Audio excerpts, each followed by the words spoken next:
Dema Show, nuovo appuntamento che andrà in onda con l'anno nuovo, una trasmissione interessante che ripropone il target che tu solitamente hai fatto finora. Ecco, le novità di questa nuova trasmissione e quando possiamo vederla e dove?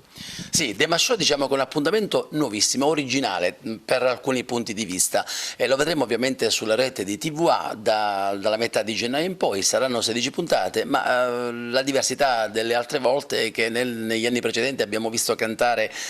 gente proveniente dal circuito regionale, invece questa volta i cantanti provengono da tutte le regioni d'Italia, quindi chi arriva da Arezzo, da Pistoia, Pisa, Rimini, Roma e tante città ancora. E ti dirò di più che c'è gente anche che proviene dalla Francia, dal Belgio e dalla Germania. Sono 18 puntate complete, abbiamo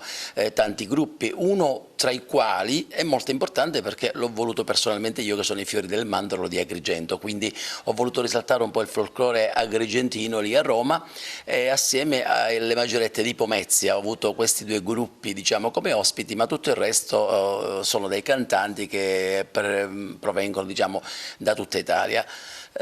Siamo lì a Roma, registriamo questo grande format chiamato Dema Show, si può capire benissimo che proviene dal mio cognome, da De Martino, e che ho il piacere insomma di vestire a festa l'emittente TVA con questa mia trasmissione. Le novità di quest'anno, so che c'è stata anche una ricerca nel territorio nostro agrigentino con degli spettacoli seguitissimi durante tutta l'estate. Sì, io sono stato in giro quest'estate, come lo sarò per quello futuro, a caccia di talenti, nel senso che noi organizzavamo dei concorsi canori e ovviamente